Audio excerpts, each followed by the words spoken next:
Hello guys, Ryan from Husky Moving here, Arlington, Massachusetts. We serve greater Boston area. We are a full service moving company. We do residential, we do commercial, what do we do? Artwork mounting, TV mounting, handyman, odd jobs, disposal, a lot of assembly work.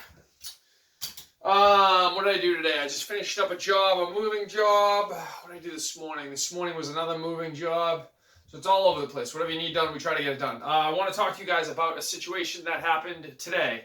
Not a big deal, but I do think it's important, especially for you young guys, because I feel like this is something that's gotten easier for me as I've gotten older. But when I was younger, I definitely struggled with it for a number of reasons. And I think there's probably a lot of younger people who could probably identify with this, and maybe some older people too. So I got hired for a job last night.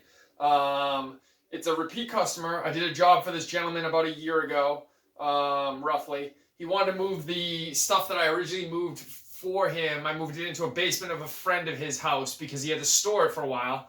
He finally decided he wanted to get it out of there, so that was the job. What he said to me, he booked me yesterday for the job today. And I had some hesitation about booking it only because we brought a good amount of stuff over there. And it was in a basement, and it was going to an apartment. And so my understanding of the job when he first booked me was we would bring everything we brought over there, he wanted to bring to the new place.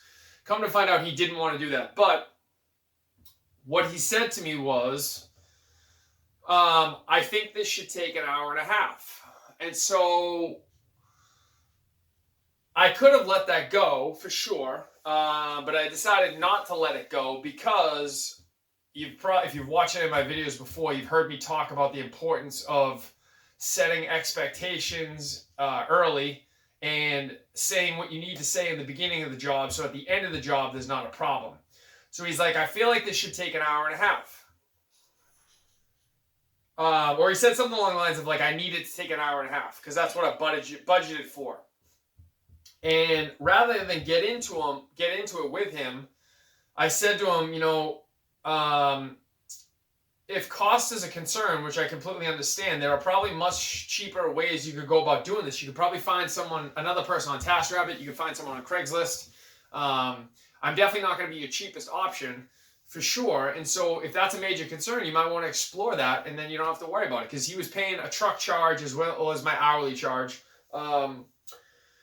And I told him, I said, one of the things I said to him is you could probably find someone on TaskRabbit that would just give you an hourly rate and you wouldn't have to pay any additional money for their vehicle. Now, the reason I charge for my truck is because it's a moving truck. I am licensed by the state of Massachusetts. And so anytime I put stuff in that truck, I have a lot of fees and insurances that other people, not all other people, obviously, but a lot of other people who are doing, getting people off like TaskRabbit, for example, don't have. So if you just use like a regular van and throw it in there, you're not paying the things that I'm paying. You're not paying for cargo insurance and a bunch of other insurances. There's like 3 different insurances I have to carry that you wouldn't have to carry if you weren't a licensed moving company, as well as the cost of buying the box truck and maintaining the box truck and filling up gas to the box truck and filling it up with equipment and putting on the E-tracks and getting all the tie downs and everything that's in that truck costs a whole lot of money. So that's why I charge for the truck. But I told him,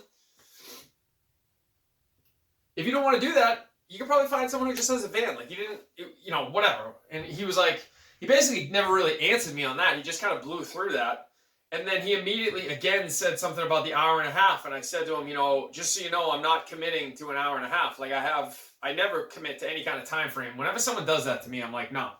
Whenever they're like, oh, we need to do this an hour, I'm like, no, I'm not going to sign on for that. Or in this instance, he was like, I needed to take an hour and a half. And I'm like, I'm not going to sign on for that. There's no reason why I would sign on for that. I can guarantee you I'll move as fast as humanly possible. That's what I'm willing to sign on for. But there are a whole bunch of things out of my control, which are, not the least of which, he was the one working with me. So it's his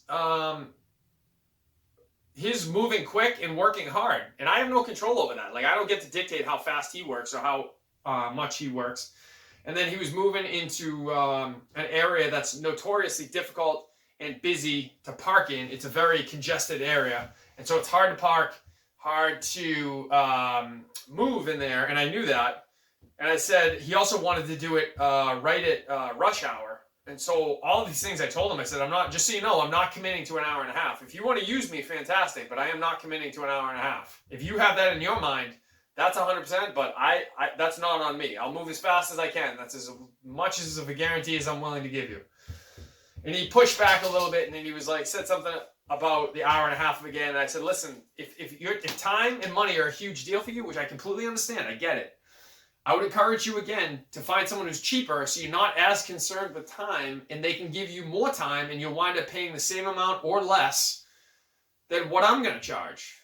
And again, he kind of blew through it and didn't want to entertain it. And I mean, I'm thankful, obviously, that he wanted to use me. That's great. But, you know, I'm not the only person on the planet that can move stuff. There are other people who can do it too. So that was the thing. I had to kind of dictate that in the beginning and manage his expectations on that in the beginning. And then the other thing that occurred during the job, after an hour's time on the clock, he said to me, what did he say? He said, hey, I only budgeted for an hour, which was strange to me because the last night all he was saying was 1.5 hours. And then all of a sudden today he goes, hey, I only budgeted for an hour. Can we do something? Can we make some sort of arrangement? And I was like, wait, what? And he's like, yeah, can we like do something like off the clock or something and make it like some sort of a deal? And I was like, and I literally just looked at him like, absolutely not. I'm like, I don't do that. I don't make any kind of deals like that. That's not how I work. And I could get kicked off the platform if I do stuff like that. And I was like, and I don't want to do that. That's not, why would I do that? Like, why? We had an agreement last night. I encourage you multiple times that if you didn't like the agreement, you could go in a different direction. And I encourage you to go in a different direction. Sorry, that's my pit bull yelling. She wants attention. Easy. I encouraged him to go in a different direction if he didn't like the terms that I was offering him, and he still chose to go with me. And now mid-job, he was trying to renegotiate the terms and also switching up what he originally told me, which was that he wanted to do everything in an hour and a half, and now all of a sudden it's an hour. Sorry. She wants attention. And so I just very quickly was just like, no, absolutely not. I'm like, I can stop whenever you want me to stop. And I told him, I said, listen, if you want me to stop now, we can just pull everything off the truck and put it on the sidewalk. If you want to stop this job, like, I can just literally put it there, and then you can call a friend over here, and you guys can bring it upstairs, or whatever the answer may be. And he's like, well, he said something about billing on the half an hour. And I was like, no, we don't bill on the half an hour. It's every 15 minutes. So we'll just, if you want me to keep going, I'll just keep going until you tell me to stop. And if you don't, then I'll just stop now. We'll just put everything on the sidewalk and you can just pay for an hour. But the reason I mention all this, I told you both of those stories because in my mind, 2 times he came at me with things where I just literally had to shut it down and say no.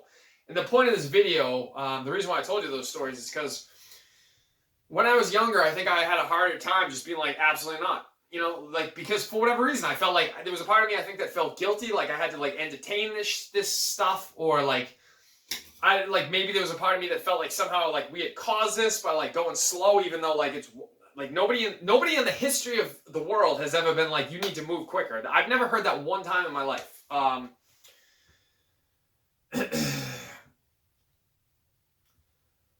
So, sorry, I lost my train of thought.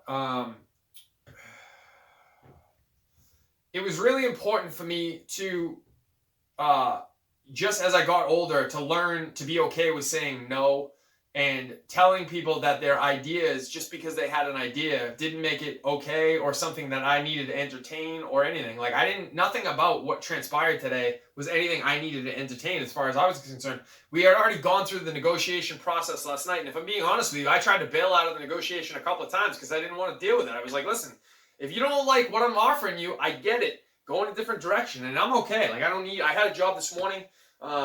I would have been fine not doing this job, and I don't mean to sound arrogant. It's not like I'm happy for the money, that goes without saying. And the job actually wound up being what I would consider to be pretty easy, but that's not really the point. The point is, like, I'm not really worried about what I need. I'm worried about what this kid needs. So if he's telling me he needs X, Y, and Z, and I'm going, I can't provide that for you necessarily, go in a different direction. So I feel like we had that negotiation. And then he tried to change the terms. And so my point is, you got to get comfortable just being like, no, we're not changing terms. Like you had the ability last night to get out of this and not do this the way, you You could have done this a different way, and you decided not to. You wanted to get involved. And so here we are. And I'm not just going to allow you to just change the terms just because out of the blue you just decided you wanted to again. It doesn't work that way. I mean, if you wanted to do that, you should have done that last night or today before I came to your house. And so you have to be comfortable with being kind of a dickhead sometimes. And I hate to say that, but like, actually, I shouldn't even say that. That's not even right. I wasn't being a dickhead. There was nothing about me that was being a dickhead. I think I was being like an adult about the situation. But I think you have to get comfortable with being okay with just being like disliked. Like, you don't need to be liked by everyone. Everyone doesn't need to like be your best friend. These business situations that people try to put you in, you got to get comfortable with just being like, no, I'm good. Thank you. But that's not how it's going to happen. And that doesn't mean you take advantage of people, obviously, but like, I don't feel like I was taking advantage of this kid on any level. I feel like I was doing exactly what I told him I was going to do.